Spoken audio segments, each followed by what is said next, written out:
Welcome, everybody. Good evening, good afternoon, good morning, wherever you are in the world. Welcome to tonight's conversation with the one and only Inbal Arieli. And I'm going to introduce her in just a moment. I'm Tamar. For those of you who are not familiar with Citizen Cafe or not a part of our global community, I want to welcome you and thank you for joining. Our mission at Citizen is always to create a real connection to Israel, the Israeli society, the mentality, and the culture. And we really do this, first of all, by teaching spoken Hebrew around the world to our global community of thousands of people in different countries. And this is a huge passion of ours. And what I usually do and what I'm personally very passionate about is teaching how to hack the Israeli culture. And that's why tonight is exceptionally interesting for me, because I get to speak to one of the leading voices in understanding the connection of Israeli culture and mentality to the success that we have had in, Startup Nation and everything that we talk about Israeli entrepreneurship and mindset. So this is a really special moment for me, and I've been waiting for a long time.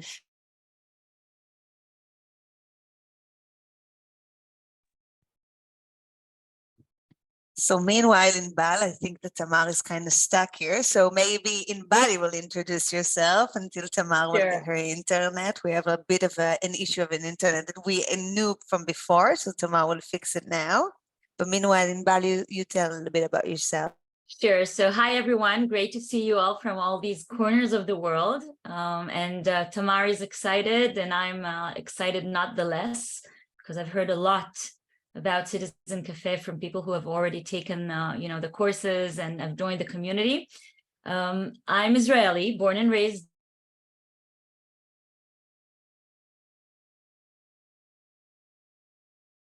I'm back. Go for it, Inbal. I'm with you.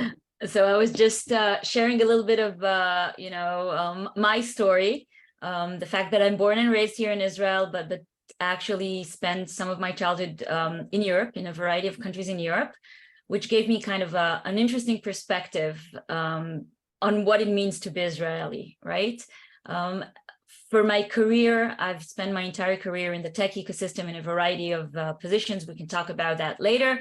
I'm the proud mother of 3 Israeli boys between the ages of 21 and 14. So they're all in their teenage years. We can also address that, what it means to be a teenager in Israel or a young adult in Israel. And extremely excited to be here with you guys. Oh, and yes, I'm also the author of a book called Chutzpah, which actually tries to explain or provide a different perspective, a unique perspective on the uniqueness of the success behind the Israeli tech ecosystem. Thank you, Inbal. Sorry for that. We were told that there might be some issues here at Mindspace. If you know our campus, it's amazing, but they're sometimes naughty with internet. Okay, so thank you, Inbal, for joining. I was mentioning that this is a part of an Unplugged, Tel Aviv Unplugged podcast series that we're working on, because everything is about connecting to the Israeli spirit and the Israeli mindset. Now, you are all here. Time is the most valuable resource today. And I want to really make sure that everyone that's really joined us today is going to get the most out of this conversation. So please feel free to write in the chat while you're here, if there's anything specific that you wanted to know, that you're intrigued by, if you've read the book and you've got some questions for Inbal, and I'm going to try and incorporate it as we speak. And also we're going to leave time for a Q&A at the end. Okay, so really, Inbal, introduce herself. For me, she's she's modest, but she's featured as one of the 100 most influential people in Israeli tech and one of the top 100 tech businesswomen speakers in the world. I follow what you do. We're going to talk about Chutzpah Center, your course, and everything as we go. We've had people write where they're from. You're welcome to, anyone's joining a bit late, put down where you're from and any questions that you might have. So let's dive right into it. What do you say, Inbal? Are you ready? Totally ready. All right, great. So I have to tell you, I was thinking about the moment, this moment that we're meeting, and it's a really special one because this year Israel is celebrating 75 years, and that is a historical moment for the country. It's a huge milestone, and I think no matter where you are in the political spectrum, one can agree that there is a huge fight over the survival of what Israel is, and people wanting to define Israeli values and DNA and what we're driven by. So this is a really special moment, I think, to have a conversation about what Israeliness is, because there seems to be such a battle on the street and everywhere about it. And I want to start by asking, in all the work that I do in coaching people about how to hack the Israeli mindset, I always feel like there's no doubt that chutzpah is always kind of the core of the negative traits that everyone, and specifically I can talk on behalf of so much of our community, are struggling with. It's always like this negative thing. It's the dugri that you talk about, is the directness, it's the aggressiveness. When did you begin, and you come into it and you flip it on its head and you turn into a positive thing. So I was really curious to hear, when did you begin to understand this connection? Sure, it's a great question. I'll start by saying that, in the attempt to define Israeliness, one of the reasons there is such a problem in doing that is because I think there is no such one definition to what it means to be Israeli.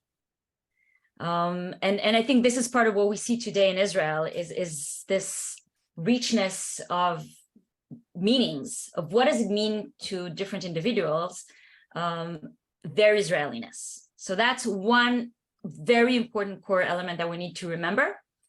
Building on top of that, yes, a chutzpahdik mindset, or having that, spice of chutzpah is probably something that we do all share. And I have to say that for me, chutzpah is actually, it's a collection. It's a combination of a variety of different qualities, different mindsets that together comprise a unique approach. So it's not one thing, it's actually a combination, a mosaic. What are all these things? Some of them you've mentioned, being direct, okay, dugri, and bottom line, and very, what we call tachlis, right? Like proactive and actually doing instead of just speaking. It's all connected, but the chutzpah mindset also has a lot to do with disruption and creativity and thinking out of the box and challenging the reality. What does it mean to have chutzpah? It means to say the opposite of what actually exists, to reassess reality. All of these things together, and we can dive into these different elements. Yes, they can all be treated as negative qualities, but if you actually put them on the right tracks, they boost out of energy, right? It's like you can achieve anything you want with that, again, on the right tracks. And for me, I think that, again, given my experience growing up both in Israel and abroad, I've always had that dual perspective on seeing, for example, these qualities in both their meanings. Yeah, that's exactly what I was wanting to ask you, because you mentioned that you grew up, I remember you speaking about growing up not in Israel. And did that give you that insider-outsider perspective that helped you have that reflection? Definitely, because, well, of course, because once all of us, when traveling to one place or another, we not only see new landscapes, but we also understand something new about our home landscapes. And so, yes, and I think one of my favorite quotes, and it's also quoted in the book, and I get back to that quote a lot, is by the French philosopher Marcel Proust. And he was talking 100 years ago, okay? He was in his book, in French, it's À la recherche du temps perdu. The search for lost time, yeah. Right, thank you. And he said that for him, a voyage of discovery. So he did not speak about innovation, okay, even not use the word innovation, but discovery is also about innovation. So a voyage of discovery is not about finding new landscapes necessarily, but sometimes it's about looking at existing ones with a new set of eyes. Or even he said 100 set of new eyes. So you can look at your own existing reality, but about chutzpah, okay, going back to your question, and look at it from a different perspective, and it can get a different meaning. And so I actually think not just in technology and innovation in technology, but in our day-to-day life, if we can only switch lenses from every now and then, we'll see the reality in a completely different way. And I love that. And I personally talk a lot about cultural lenses when I do a lot of my coaching work, and how people can take off the lens of the American culture if you're American, and what do you see when you look at the world through the lens of an Israeli, and it's really stepping out of your skin almost, and understanding the drive behind the Israeli mentality. But if we take and we study and we really understand chutzpah and everything you talk about, what does it mean to implement it in another culture that sees the world differently? It sounds quite challenging, and I often also get asked about these things. Does it mean I'm not going to be myself? So what do you usually say to people from different cultures? Sure. So obviously, I get that question a lot, right? So can we take that formula, okay, that recipe, and apply it and adopt it to different cultures? Or even let's ask ourselves, can a large company be as innovative in the same way like a new startup? Okay, so it doesn't necessarily have to be different cultures. It could be even organizations at different stages. Can an organization in the world of healthcare, okay, innovate, disrupt the same way a startup in financial technologies can do? So it can also be depending on verticals. My basic answer is there is no one formula. There is no one recipe. Okay, and that is very important to understand. I don't have a secret recipe. I know I don't have one. However, I actually think of the qualities that we call chutzpah, or the mindset, okay, that chutzpah actually is defined by all of these different qualities. I actually think of them as universal one, basic human behaviors. And I'll give you some examples. So I've seen, the different places our audience and participants are from. We have from Mexico and Dubai and Germany and different states in the US and Israel, really corners of the world, right? And growing up in each one of these countries is different, or has been different for all of our participants here. However, there are some basic things that are common to all of us, no matter our age, no matter where we were born, and even no matter when, okay, in what era we were born. For example, children all learn to walk the same way, right? They stand, Absolutely. They try, they fail like a million times before they actually make the first real step anywhere in the world. Children also learn language, whatever the native language is. Their mind learns the language the same way. They organize, right? They learn grammar very intuitively in their native language, in their mother tongue. That's why it's called their mother tongue. So be it Hebrew or Mexican or Spanish, okay, sorry. It's the way that the mind actually learns the language is the same, and it's by organizing, right? Information, for example, and learning the grammar. Children learn about the world by asking questions. That's how they organize information. For any of us who have young children, they will keep asking why, like a million times on the same question, anywhere in the world. Children are very team workers, if you want, in our terminology, but they're very social, right? Human beings from a very, very young age, not dependent on where they were born or where they've lived. If you put toddlers in a room together and you just let them do whatever they want, they'll start connecting to each other and playing or acting with each other without being told to do so. They're social, right? Children are curious by nature, and they're doers. They're very proactive. They're not just sitting and waiting for someone to tell them what to do. They will do something. All of these basic human universal behaviors are common to all of us. I think of them just as the same muscles we have in the body, the same physical anatomy. The basic one is similar. Now it's dependent on the food I eat, on the weather, on how much sport I practice, and how I actually nurture my body. But the same basic anatomy is shared between me and my twin sister in Japan. So to your question about culture, I actually think that the basic behaviors that chutzpah speaks about are common to all of us. Now, the question is, which one have we neglected because of different circumstances, for example, culture influence, and which one have we reinforced or practiced and strengthened, just like physical muscles. And this is how I think about it. And with that notion, okay, it's actually a more, optimistic view, saying that actually these core elements, they exist in each and every person. And it's now just about practicing.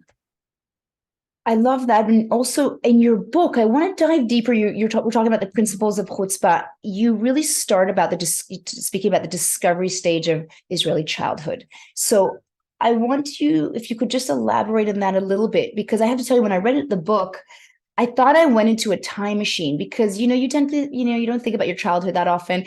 And you took me back to, the streets of the town I grew up, and how we were just walking around the streets. There was no mobile phones then. We were so independent. And the Israeli childhood that I actually grew up in a few places, and I remember how different the Israeli one was. If you came back home, you'd be in time for dinner. That correlates with the independence that I had later on. And, and the book really, really shed light on that.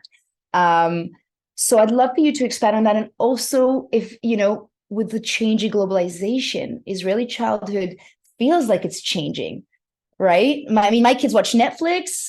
They order on Amazon.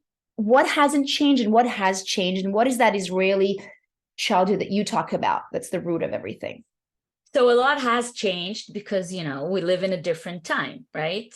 However, we tend to look at the past in more romantic eyes, with nostalgia, okay?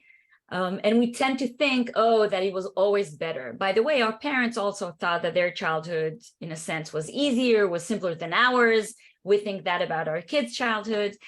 My first conclusion after writing this book is that when you look at modern Israel, when you look at today, Israeli childhood is still extremely independent, self-reliant, and very creative, still today, in 2023, with Netflix, with Amazon, with everything, okay?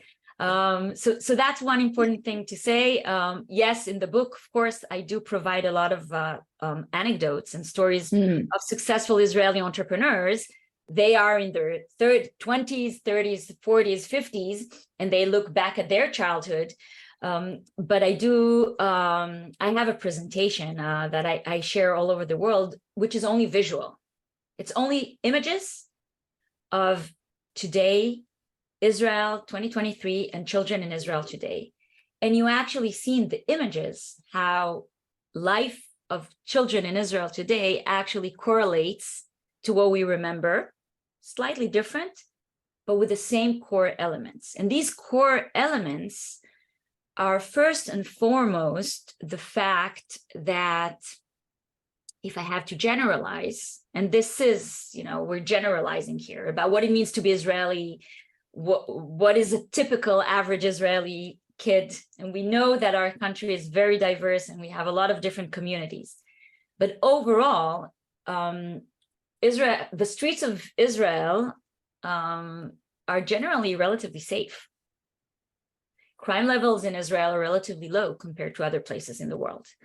And there is also a strong sense of solidarity in the community in general to take care of children.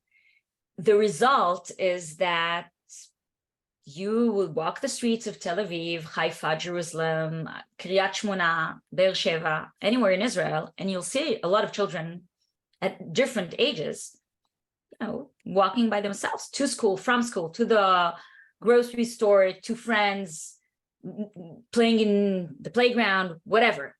So the core element here, I think, is a sense of independence, which comes together with a strong buildup of trust by their parents, even if not mentioned and spoken clearly, but the trust is embedded in letting those children just, take care of themselves in the afternoon while the parents are working. And that is the core element, I think, which has not changed. I think it's every time I ask people what is the most surprising thing about Israeli society, I think probably I'm guessing 80% of the time it's how safe it feels, and I think that's always the surprise. People perceive Israel as such a dangerous place because you see in the news, and then that flip, and it's such an extreme contradiction what's going on when you see children, 13-year-old girls walking in the street. And I think that's a part of what makes Israeli society so fascinating to a lot of people. But you also talk a lot about the balagan, about the messiness. So just let's touch on that a little bit, because I love that. Yes. So for anyone who has been here or visited or lives here, so balagan is a word, like, by the way, many of the words that we use in Hebrew are not originally from Hebrew. Many are, of course, but many are also imported from all the languages that have influenced Israelis for different reasons. Balagan is not originally a Hebrew word. It's actually originally from Turkish, and then in Russian. I came back from Poland last week, and when I said to them balagan or balawan, I think they pronounce it slightly different. They exactly understood what I'm saying about in Poland. Yes. Interesting. And balagan originally meant the attic. Okay, where you actually store everything in a typically a messy way, right? You just store everything. There's a mess there. You need to, look through the objects to find whatever you're looking for. For Israelis, balagan is just, the standard, typical, everything. Everything is a mess here. Driving in the streets, a classroom, a family dinner, a conversation around the table, a board meeting. Everything would be more messy than in many other places. And it's not easy for someone looking at the outside, looking at that mess, because it's overwhelming, right? It's, where do I start? How do I start to create order out of this? In my view, this lack of order is actually a great asset to creating new orders. And maybe the easiest example, again, I keep going back to examples, of children, because this is something that we all share, no matter where we grew up. We can relate to that. So think of our rooms, or our children's rooms, when we even say put everything back in order. We assume that there is an order, and you have to arrange things back into that order. Why? I mean, COVID was a great example of, in many, many ways, creating new orders. So if you think of a mess, a chaos, balagan, it's also an opportunity to create new orders. What if I rearranged my room in a completely different way every time there was a mess in the room? So balagan, that is very present in the day-to-day life, when you get used to it, when it's not something that is alien to you, and you get used to it, you actually strengthen these muscles that we've talked about before of adapting and evolving and finding new orders. And that's why, for me, it's actually an asset and an opportunity.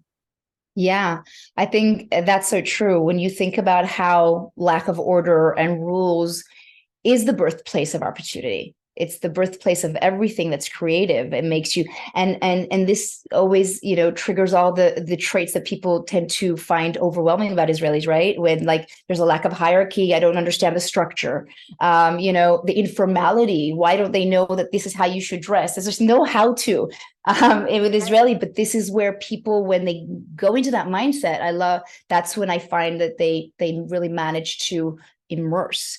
So, but do you have like maybe even simple tips for people that are not Israeli looking into this and saying, okay, as an outsider, how can I be less affected and like annoyed or agitated when they behave this way?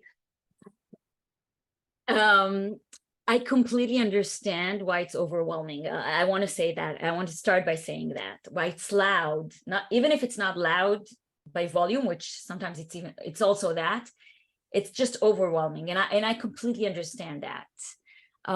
I think that understanding that at the foundations of this mess, of this chaos, there is a lot of flexibility and agility and adaptability for different reasons. Why?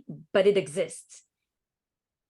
Coupled with trust, okay, and that is also a core element. Now, maybe I'll give you I'll give you an example from one of my former companies that I founded with.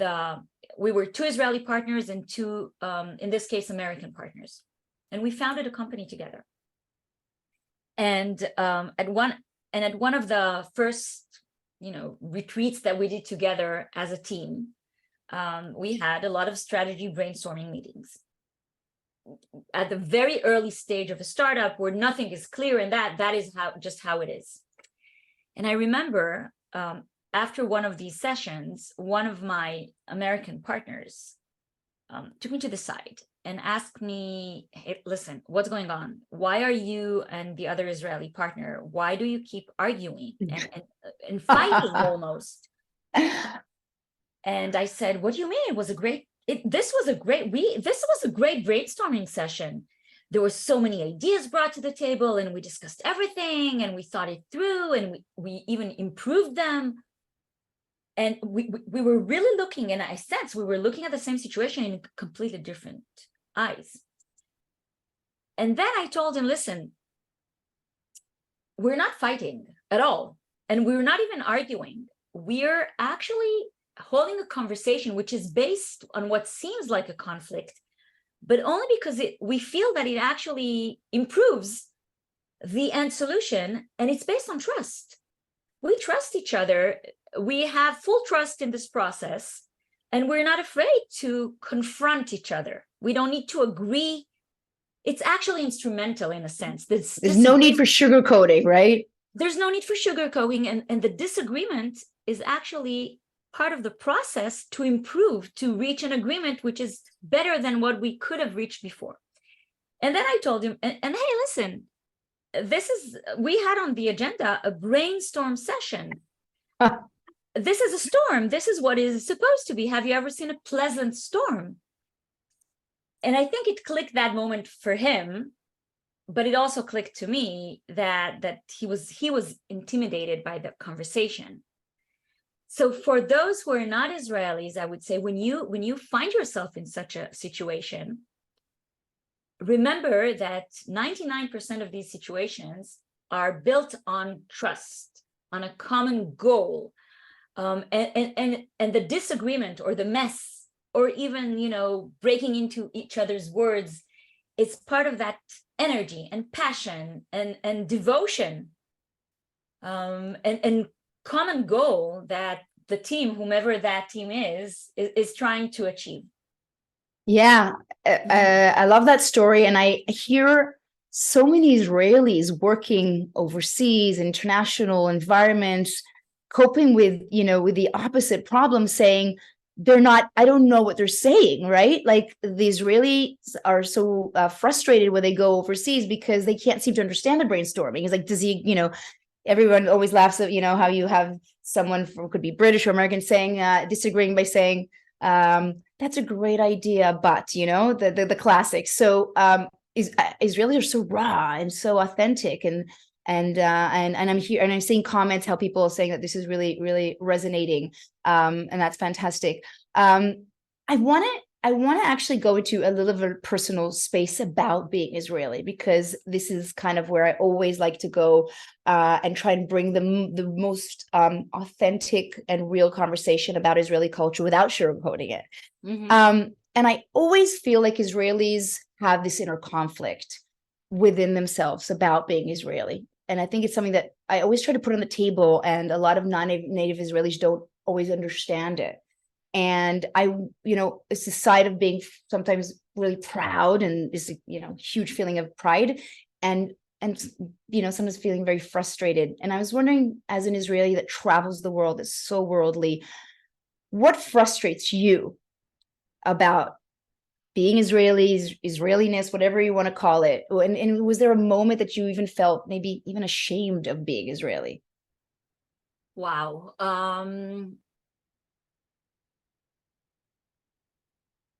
I'm sure there are moments, when I traveled and, felt ashamed about being Israeli, probably because of disrespectful behavior of, sometimes people, and misunderstanding, like you said, misinterpreting and understanding other human beings. And again, I do go back a lot to the basic human behaviors, because I think that it's very challenging for any individual to kind of try and take off our protections and not protections, but even our virtual clothes, which is sometimes our culture. But as human beings, we all share, or should share, basic respect and basic values among people. And I think these are when these behaviors are missing, I am ashamed of being Israeli if they're done by Israelis. Okay. Yeah. In terms of the inner conflict, I think that one of the other core qualities, which is very present in Israelis in general, and is sometimes taken for granted by Israelis, is our tendency to criticize everything. And when I say everything, and by the way, it's very present nowadays in what we see in the recent protests, and everyone has an opinion about everything, and everyone is an expert in anything, in everything. Very Israeli, right? And you criticize everything always. I do think that it is also a positive quality, because I think it drives us. I think it was President Pross who used to say, about being dissatisfied all the time. What is it though that makes Israelis so dissatisfied and criticizing? What do you think? I think that it's actually the ability to keep criticizing. The freedom to do so. Criticizing this is the norm. You just criticize everything, including about yourself, including about your family, including about your parents, about your partners, your siblings, your children, right? About work, about everything. It's connected to what you said before about being very, very dugri. There's no time for, excuse my language, bull, beep. And like, it's part of. And by the way, again, human beings in general, if they could only criticize all the time, they would do that, because it's a mean of improvement, of self-improvement even. I think that quality is sometimes taken for granted by Israelis, very seen by the outside and misinterpreted. And so it could be, and it creates a lot of inner conflicts. And we were speaking about these inner conflicts. So today, with what's happening in the country, am I proud to be Israeli? Yes or no? I'm both. I'm proud by some parts, and I'm very ashamed of other parts. And my ability to criticize can somehow mitigate, these gaps. So, like I said at the beginning, there is no one formula or recipe of what it means to be Israeli. I think it not only changes between different people, but it also changes as we evolve, as we grow individually. Absolutely. And our view on what it means to be Israeli also changes. Yeah. And I think it's what you're talking about, the permission to criticize. It's the permission to say what you want to say. It's the no rule attitude that you can say things in people's face, and that makes a lot of sense. How it basically enables anybody to doubt in order to try and make a better society. So maybe let me you mentioned the demonstrations, for example, and I've seen on your social media that you're very active, and you know, on Saturday nights you're out there demonstrating. And for those of you listening that aren't in Israel or haven't participated, I mean, we're talking about these demonstrations of hundreds of thousands of people. And it really feels like a fight for the soul of the country. Again, no matter what your political state is, it's impossible to ignore it. Now there's these two sides fighting. What is so Israeli about what's happening? Because you've got demonstrations everywhere. What's your take on the Israeli aspect here of how it's all being managed and done? What do we see on the streets? So I'll pick two things that I think that are unique in their Israeliness. One, which I simply enjoy every Saturday, is the creativity around the taglines or the messaging. Well, you know what? Amazing. I have now. I found another one. I think it's so fun to just you could just walk and look at the signs and see that creativity exploding. Same creativity of the Israeli startup nation, same creativity that helped build this country. It's also very present in the signs again and the taglines, and that's just fun to see. Absolutely. The second thing, so I want to choose another two things. The second thing is, again, regardless on which side you are, you will actually see families and people of all ages. And that's another very interesting thing. I mean, you see parents with strollers, with babies going into these demonstrations with 150,000 people. Absolutely. You see children, shouting into megaphones and singing the demonstration songs now. And if you would ask them a question about it, they would have an opinion. Again, They think they know, they think they understand, they're an expert, they want to say what they think, and they're 8 years old. Absolutely. That's absolutely. Another very Israeli thing, how it touches on everyone is involved, again, regardless of the side, okay? And it involves you, it kind of, you're part of it, even if you're 8 years old. Yeah. I mean, I just said I took my 6-year-old yesterday, and I felt like everyone was making room for him. It was like everyone was taking care of him. Yeah. And 150,000 people. It was a remarkable feeling. Because generally, we don't have a history in Israel, such as, like, for example, in France, which are more violent demonstrations. We don't have that tradition, and they take a different form. And the third thing is actually, it's not what happens during the demonstrations. I would say what happens the following day. So if you'll go to a bank the following day, or a supermarket, a retail store, or anywhere or a large office or school, you would not be able to know, like, there won't be really two parts. Everyone is back to the following day, everyone will be together again. And I think that's another, and then the following day there will be another demonstration, and it will be like, the worst enemies in the world, and then back together. And there are families like that. Now, for the first time, we do feel that it's somehow, kind of getting deeper and deeper into our day-to-day life. But I think that still it's relatively to the amplitude of the demonstrations, it's contained in the solidarity of the Israeli society in general. And I think it also comes back to how you mentioned that even in the workplace, you can be aggressive to one another. You can say anything you want, and then it goes back to normal. It's not and personal. Exactly, this ability to, we're going to express ourselves. We're going to, I think it tends to really, it's amazing to see how Israelis unite, maybe not all in the same camp. In the different camps, there's huge sense of unity. And that also is very, very, very interesting. I want to mention that if people have questions, please start writing them down in the chat, because we're going to get in a few minutes into the Q&A, so I can also raise your question. I'm getting also in personal messages, so it's good. So just keep writing them. So it's fantastic. And I'm hearing people saying that, how safe they feel the demonstrations are, and that a lot of these things are really helpful to understand these really point of view. Thank you.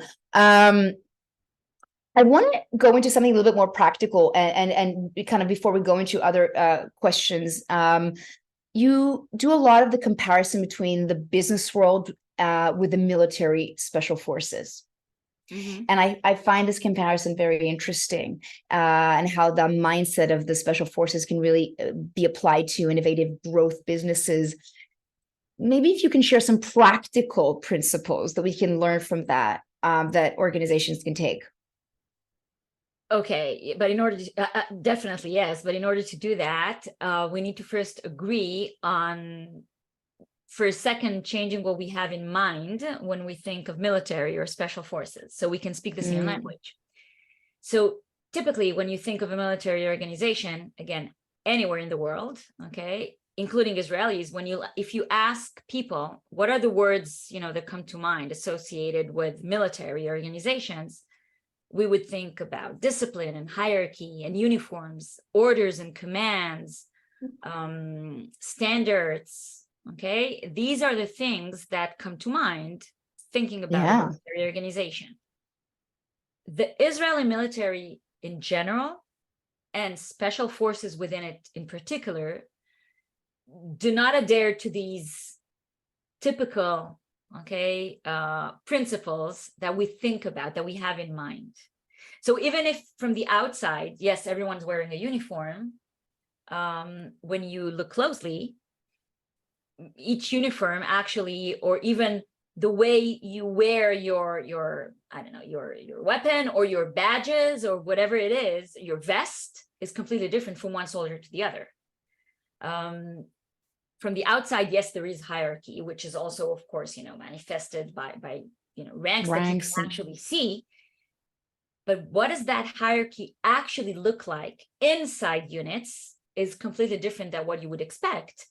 Maybe just because of the simple plain fact that your commander is most probably 5 months older than you are. So it's not that they are much more experienced or smart than you, okay? It needs to be a different dynamic there. And I can go and look at each one of these typical elements that we have in mind and show how in the Israeli military they're different. And when you look at special forces, they're even more extremely different. And in special forces in Israel, if I have to choose one thing that is the most critical trait or power, or asset, that is the ability to act in uncertain environments, in uncertain circumstances. So you can prepare for 2 years for an operation, a military special forces surgical operation, but when you're there and something happens, there's no time to go back to the plan, it's just like improvisation in music, which people who are not from, let's say, are not playing instruments think that improvisation is just, you take something, you improvise. No, it's based on a lot of practice. It's based on a lot of knowledge. And if you have these foundations on top of that, you can now improvise more easily. Absolutely. And so this is the core, the practical one thing I can say about special forces. And I call it from special forces to the boardroom, how you can actually implement and adapt these principles from special forces to the boardroom. The one most important element is dealing with uncertainty. in the business world today, in innovation, in technology, or in any vertical, it doesn't necessarily be has to be tech. We see, a rapid pace of a rhythm of changes. We don't know actually what to expect. See the revolution that ChatGPT and all the other AI engines have created, right? We don't know how the future will look like in 5 years. So if you reinforce that agility, that flexibility, that capability of dealing with uncertainty and not be afraid of it, not freezing, that's the one element that I think is most critical to take from these special forces to businesses. I love it. And this brings maybe a question that you might want to be able to fine tune. What would be your top 3 points of advice on successfully getting a startup up and running based on your experience? So obviously the agile, the flexibility, so the knowing. Definitely one of the core elements, maybe the most important, would be in that space of always asking questions, always reassessing, your hypothesis and your assumptions, and doing that by being very open to learning, just like children. That's how they act intuitively. They keep asking all these questions because through that feedback, they learn a lot. So the questions are more important than the answers here, you're saying? Being capable of asking the questions is much more important than the answers you actually get. The answers, they may be right or wrong, but by asking the questions, you actually train yourself to be open and not to just, rely on assumptions that just may be wrong. So that's one thing. The second thing I would say relates to who you work with, your partners, your investors, that's big. The people you actually hire, if you have a spouse, right, or your family, are they supportive of that? So a human basis, it's critical. Starting a startup is a huge project, and you need a lot of support, and it's something which is very difficult to do by yourself. So surrounding yourself by, again, they don't necessarily have to be experts in the field, but each one can actually contribute in a different way. Surrounding yourself by the right people, I think is critical. So that's the second thing. And the third thing would be to actually learn from mistakes, to do. So to act, not, we used to stay, or we know all these stories about the garage where you actually went kind of underground for 3-4 years. Until it was perfect. Yeah. Until it was perfect, and then out to the world. Not anymore. We don't have the privilege of even that time because cycles are much more shortened. And there's much more access to a lot of assets and resources than before.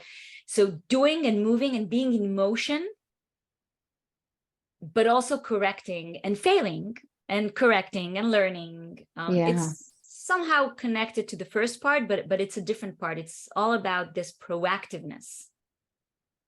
And I think that's also answering there's a question that's coming up here. How does agility impact risk? And I think that's a lot of what you're saying right now, right? Well, I think the question, if I could slightly rephrase the question, is how does agility impact my reaction to risk or my risk tolerance, not risk in general, because risk in general is out of my control. I don't have control over all the, risks out there. I do have more and more control, if I'm aware, on how I react to these risks. And agility is one of the ways that can help me react better to risks. But the risks themselves, I don't have control over them. Great. I hope that answers Zoe's question. So Inbal, what do you think, if this is just shooting out a really cool question, so what is the most Israeli thing that you can think of? I'm like, what is it?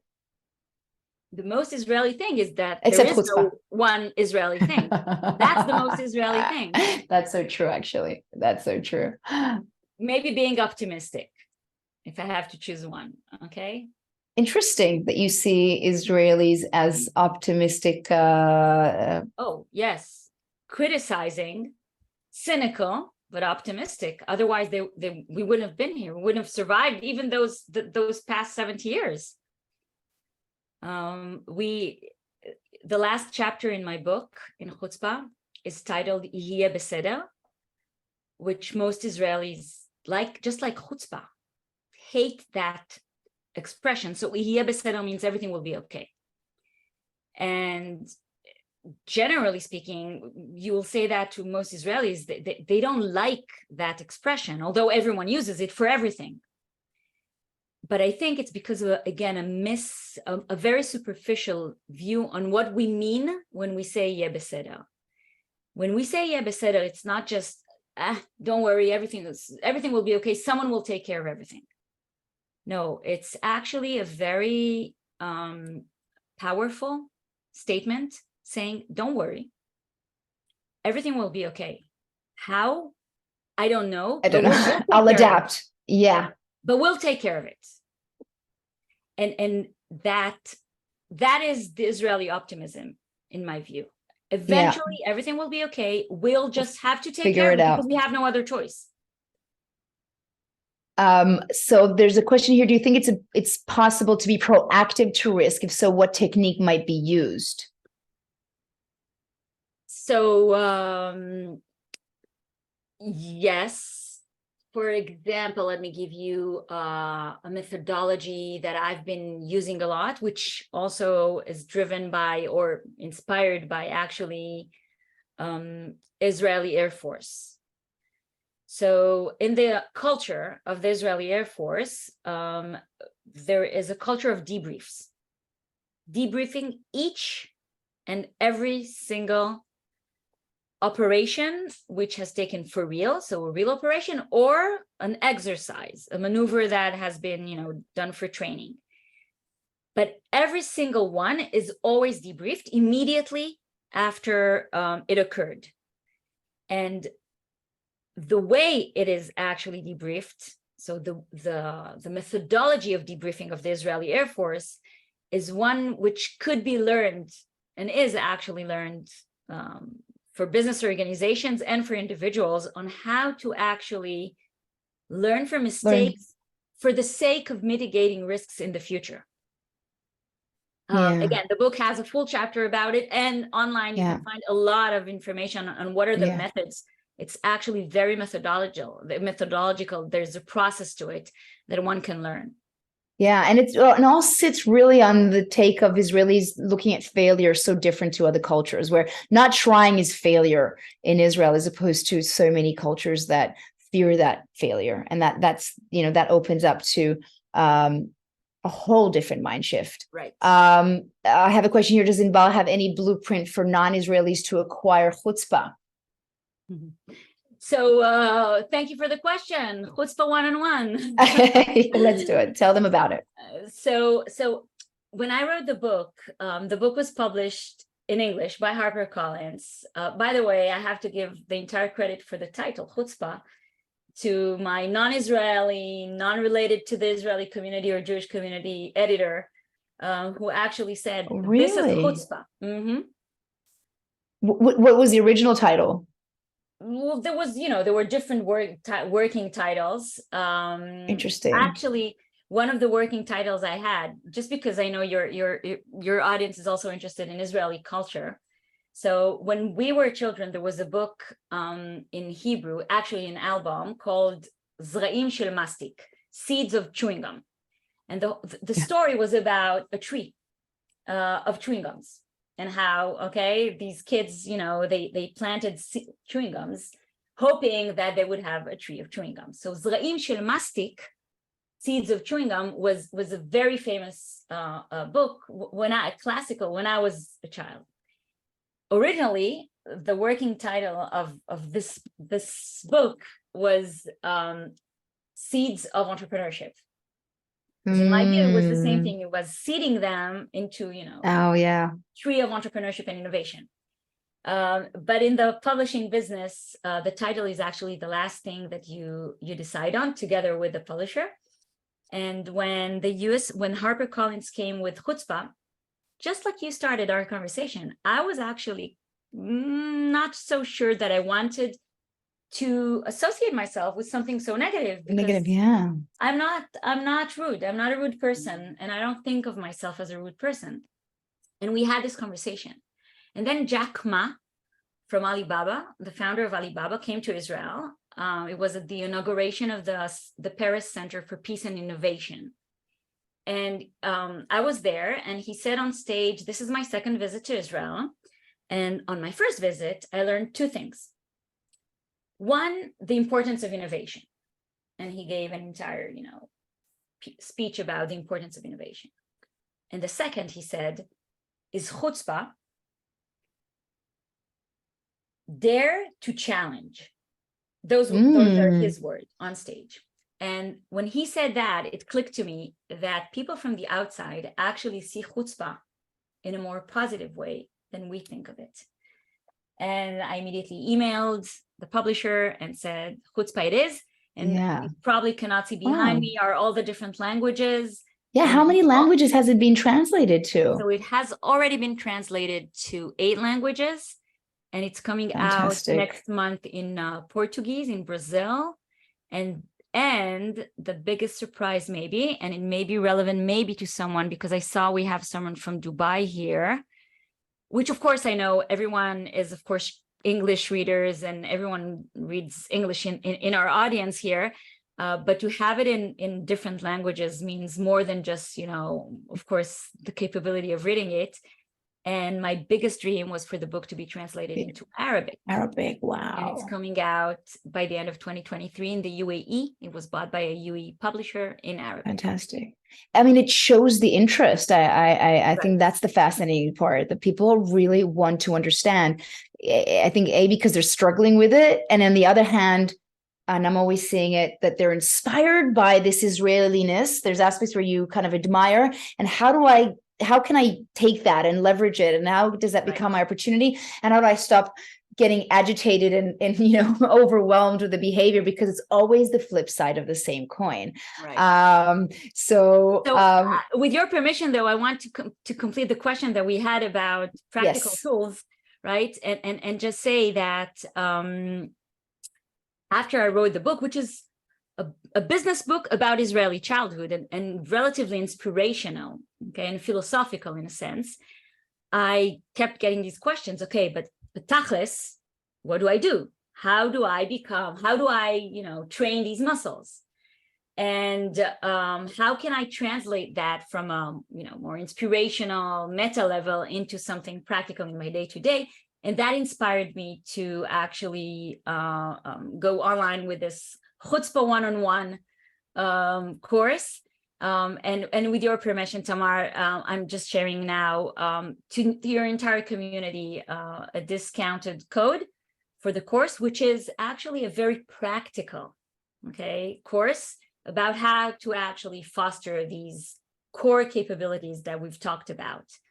And I hope that together with the book actually creates, a holistic view on both why it's important, how it's done in Israel, but also how anyone, anywhere in the world can actually practice and foster these chutzpahdik elements.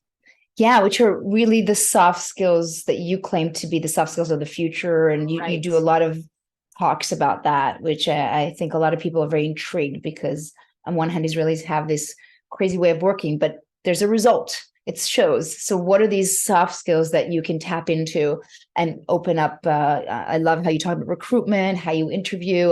We don't have time to go into all of that, but I think there's so much to learn. And again, so I also see someone just said, I just bought the Kindle version as you speak. What a great, amazing conversation. Thank you. So do we have time for a last question, Inbal? Yes, definitely. Good. Okay, so question for Inbal: do you have any advice for Olim and non-Olim who are working with or managing Israelis, from your perspective, what advice can you help us assimilate into Israeli business culture and best support Israeli colleagues and employees? The biggest dilemma of all, communication and relationship with Israelis. So, wow, I want to say many things. First, on both sides, to be patient. And again, remember the word trust that we talked about. And so that's one thing. The second thing, on a more practical level, I think that it is very important that Israelis actually expect, in a way, you to be part of that loud conversation in different ways. It doesn't mean you have to be loud. I think one of the places where we actually see that gap very clearly is in the military, when Olim come and they believe that once they'll join the Israeli military, they become Israelis. But there the gap is even larger, because coming from the outside, you have this, again, idea of, I'm coming into the military, I'll do what I'm told to do, I'll be the best at that. Whereas your commanders or your bosses or your team, your colleagues, they're actually expecting you not to wait to be told what to do, but actually to take initiative, to disrupt their work, disrupt and disturb, their work. They're actually expecting it. Yes, exactly. Yeah. And the book also has a dictionary. We've talked about some of the words, but maybe the best example is Rosh Gadol. So in English or in French, funny translation. The translation, the literal translation would be big head, which means, or in French, grosse tête, someone arrogant, not the person you want to be your friend, right? In Hebrew, Rosh Gadol, big head, is actually a very positive role model. And it actually means someone that is doing beyond what they're expected to do. So the CMO of a company, the chief marketing officer, would be Rosh Gadol if they would actually say their opinion about finance. That's fine. That's not just fine. That's and appreciated. I appreciate even if we disagree, but the fact it means you care. In Israeli, in Hebrew, in Israeliness, it means you're passionate. It means that this matters to you.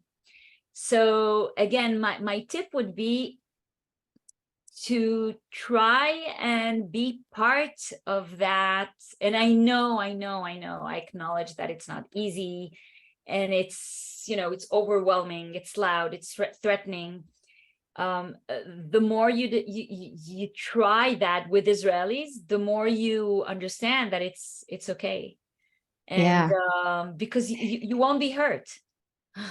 And we mentioned, I think, the cultural lenses, and I call them cultural glasses when I talk about the differences in culture. And I think that's also taking everything that Inbal said. Remember that they're wearing a pair of glasses and you are too.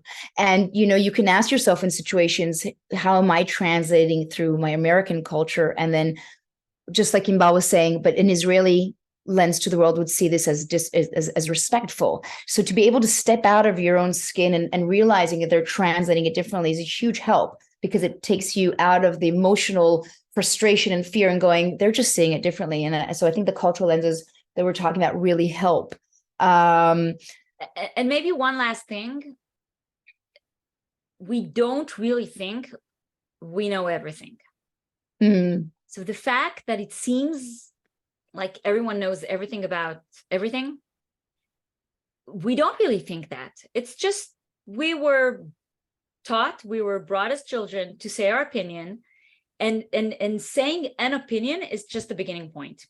So don't get confused by thinking that they have all the answers, or we have no, we don't. And we don't think we have all the answers. We actually expect you to contradict us. This is where the dialogue, this is where the conversation actually starts. This is where you will start having meaningful conversations with Israelis about everything. It's so true. We're getting a lot of comments, just, that this has been very kind of illuminating and insightful. I want to, our time's up. I want to remind everybody that there's so much to learn from Inbal, as you can see, and you can read a lot in the chutzpahcenter.com.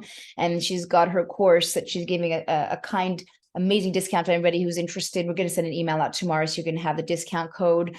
I love this conversation. I feel like I can ask you so many questions. I'm holding myself back. That's it. I think we've run out of time, and I want to thank everyone who's joined us.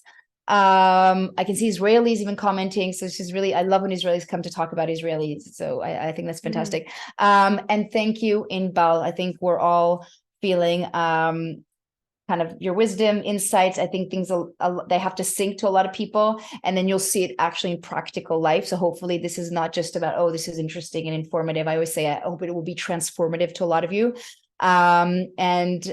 You'll all get a recording if you wanted to watch it again or listen to things.